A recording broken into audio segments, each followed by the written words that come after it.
Alice Herson has died. The actress, who was 95, was best known for her roles on Full House and Ellen, in which she played the mother of Ellen DeGeneres. The Hollywood Reporter confirmed Herson's death after her son, David Herson, said she died today of natural causes at the Motion Picture and Television Country House and Hospital in Woodland Hills, where she had been staying for a year. Some of Herson's most notable roles include her time on soaps like General Hospital, in which she played Mrs. Van Gelder, and One Life to Live, in which she played Eileen Siegel. She was also well known for her work on films like The Glass House, Being There, and Revenge of the Nerds.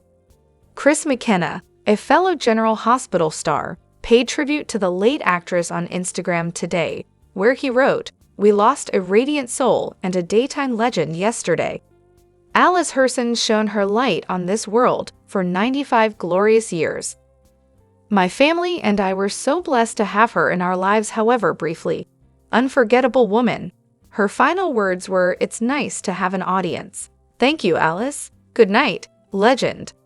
Herson was born in Brooklyn in 1929 as Alice Corinne Thorsell and was raised on Long Island, PA. In 1948, she graduated from the American Academy of Dramatic Arts and booked her first major role in a production of On the Town as Lucy Schmueller. Her first TV credit came in 1951 with the Starlight Theater series, after which she appeared in shows like The Edge of Night, NYPD, Somerset, and Another World. In the 70s, she starred in major shows like Maude, The Waltons, and One Life to Live. She later appeared in cultural sensations like Dallas as Mavis Anderson, Murphy Brown, Full House as the mother of Bob Saget's character, and Ellen, in which she and Stephen Gilborn played DeGeneres' parents, both of whom were unaware their daughter was gay on the show.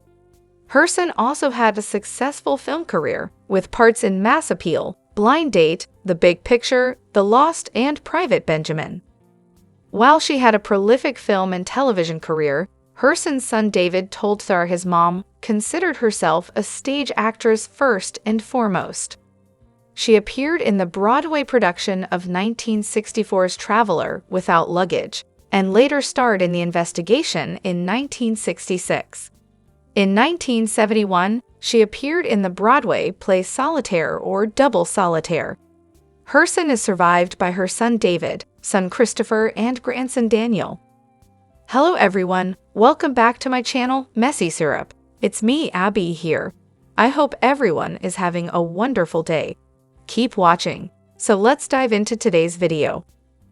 General Hospital spoilers reveal that the preview for the week of February 24 to 28 just dropped, and fans can expect some explosive moments in the land of Port Charles as Sweeps Month comes to an end.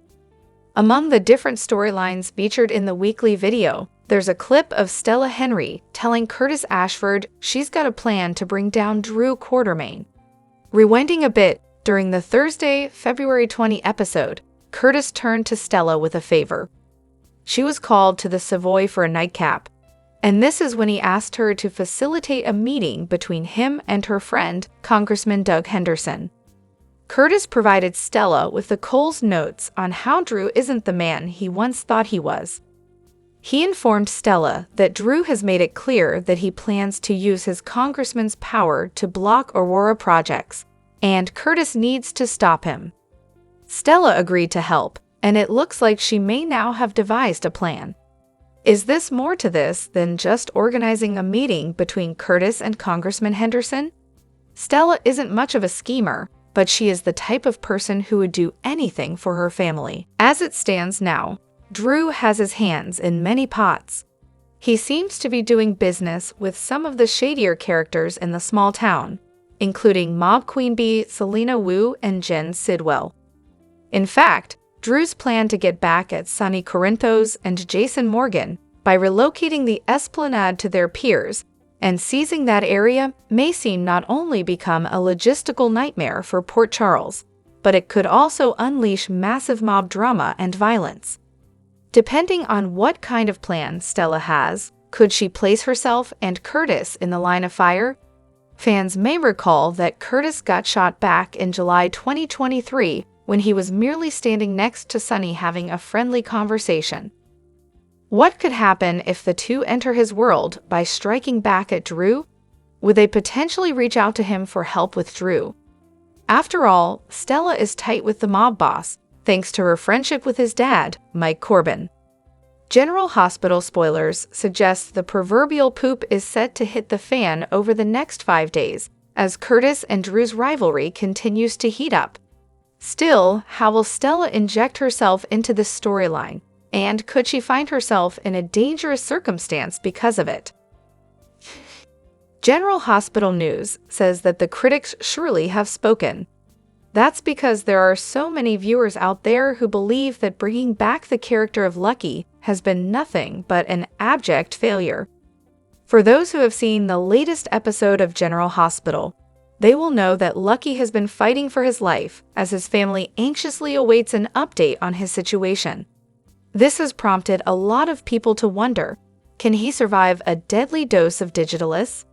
Clearly, his life is hanging on the line right now, but according to a lot of critics, Lucky deserved a much better storyline than what he has gotten from the General Hospital writers so far. Of course, the internet certainly did have a lot to say about this storyline. Some critics even commented with, bringing him back was an abject failure. They needed to give him a place in PC other than Luke/Laura's son Elizabeth's ex. He doesn't fit. Elizabeth deserves better. There's no chemistry. He needs to be a better father, we'll see. GH forcing history. February sweeps duty. Another critic wrote, he can live but not with Elizabeth. Co-parenting is the better option here. You thought ratings would go up with the return of him. Well, they didn't. Please do better. No to Elizabeth and Lucky. General Hospital spoilers. What's really going on with Lucky in Port Charles? And then there was this comment as well. I was happy Lucky is back, but if you're gonna kill him now, then what was the point of even bringing him back? This storyline isn't just boring, it's ridiculous as hell. It goes without saying that fans will simply have to tune in to find out what will happen next. In the meantime, let us know what you think by leaving us a line with your thoughts in our comment section below. General Hospital fans all can't help but wonder, is Skye coming back? Luckily, we've got some answers for you. General Hospital spoilers. Is Skye coming back? There's some speculation suggesting that Skye might make an appearance just in time for Monica's funeral. There are also some fans who think that Skye might come back just to get together with Sunny. A lot of people think that she and Sunny had a lot of chemistry together, even though she despised both him and Carly. It goes without saying that the internet certainly did have a lot to say about the possibility of seeing Skye back in Port Charles. Some critics even committed with, I want Skye back, but absolutely not with Sunny. She needs to try to have a spot back with the Qs again. Monica could have left her something, and maybe a small fling with someone at the hospital or something like that. Another critic wrote, Skye forever. She is the link to the entire ABC soap universe. I have loved her character since AMC with Cindy and Stuart. I'd love to have her back. I wish she was still a Q. We never did find out who her true father was. The unking of her was a waste of a story that had been built up for years. And then there was this comment as well. Oh, I would love for Skye to come back. Eva reminds me a bit of Skye from a style perspective. Skye was so beautiful and stylish, always so put together. Would be great if they brought her back, and yes, with same actress play her. General Hospital spoilers. What's next in Port Charles? So far, the producers of the show have made no comments about whether or not they are willing to bring the character back home to Port Charles. Fans will simply have to tune in each and every day to find out what will happen next. Watch this space. General Hospital star Kirsten Storms and Days of Our Lives star Brandon Barash both shocked the world when they announced that they were divorcing back in 2016. We are splitting due to the cliché irreconcilable differences, but we're splitting amicably, Brandon said at the time. Of course, a lot of people still want to know what the story was behind their split. Apparently, it's not what you'd expect.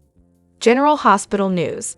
Tragic details about Kirsten Storms and Brandon Baresh's divorce.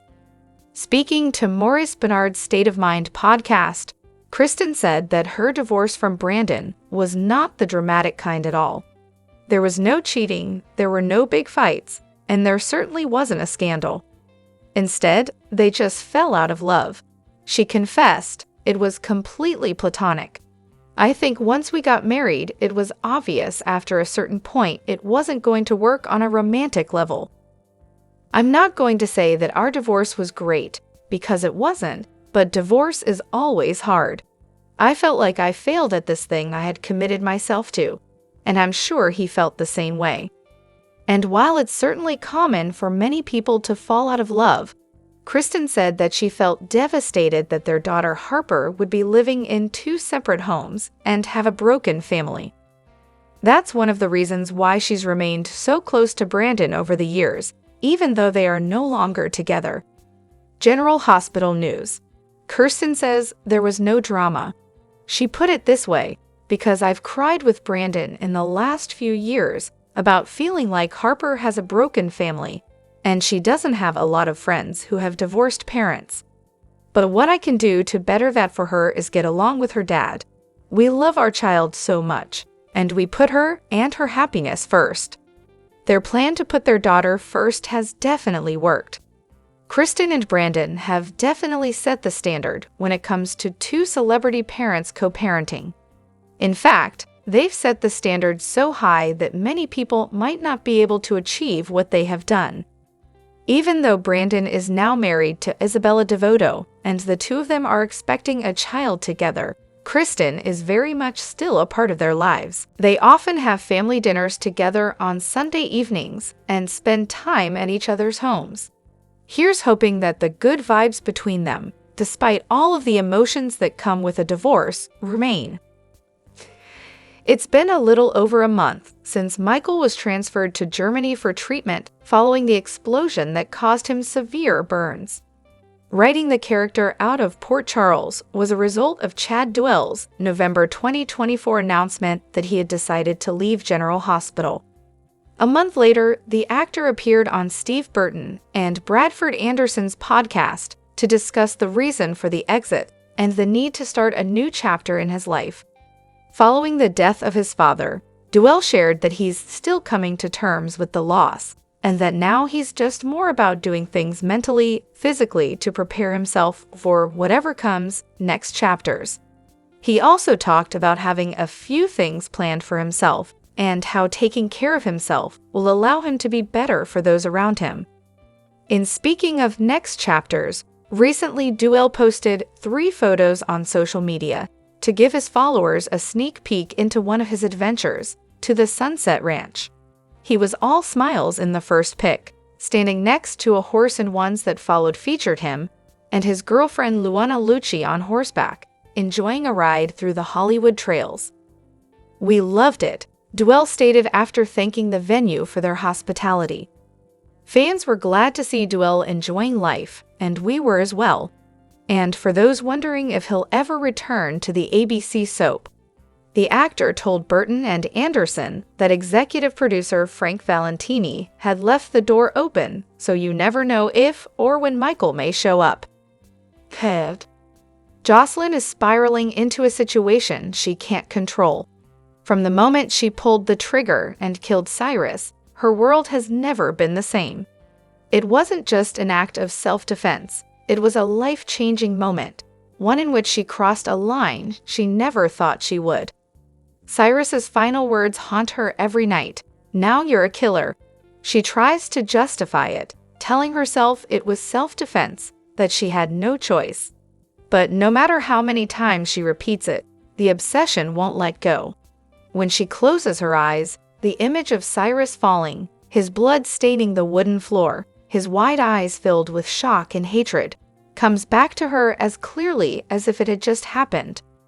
Jocelyn feels as though she is sinking deeper into fear and guilt. Nightmares torment her. She dreams of Cyrus standing before her, a terrifying smile on his face, repeating his last words. In the dream, her gun jams and she can't fire. Cyrus advances, his axe raised high. Jocelyn wakes with a start, drenched in sweat, her heart pounding. She can't talk to anyone. Trina is her best friend, but confiding in her would drag her into this mess. Michael is in Germany for treatment. Arlie is the only one she could turn to, but admitting the truth means admitting she was wrong. She should have called her mother instead of Brennan. A dangerous transformation. Jocelyn is losing control. She has become irritable, impatient, lashing out over the smallest things. She no longer feels like herself. To escape the guilt and fear, she throws herself into reckless situations, confronting dangerous people in Port Charles, almost as if she wants to be punished. Carly quickly realizes something is wrong. Jocelyn is no longer the strong, confident girl she once knew. She tries to help, but Jocelyn pushes her away, refusing to be seen as weak. But the truth is, she can't run from herself forever. One day, the obsession will catch up to her. Brennan, who promised to help her keep the secret, is starting to worry. Jocelyn is unraveling, and if she continues like this, it's only a matter of time before everything is exposed. As Jocelyn's behavior becomes more unpredictable, Carly and Brennan realize they need to act fast. Anna and Jordan are closing in on the truth. The only way to protect Jocelyn is to get her out of Port Charles. The safest place? Germany, where Michael is still receiving treatment. At first, Jocelyn refuses to run. She doesn't want to feel like a criminal, but Carly knows that if she stays, she could either end up in prison or, worse, be hunted by more dangerous enemies. Brennan arranges everything for her departure, but even as Jocelyn boards the plane, Carly can't shake the feeling that this is only delaying the inevitable. What happens next? Jocelyn's exit from General Hospital isn't just another storyline, it's a major turning point. Will she return? And if she does, will she be the same person?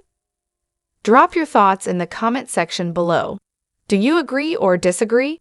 Don't forget to like, subscribe, and hit the notification bell for more updates. Your opinions matter, and I will see you in the next video. Thank you.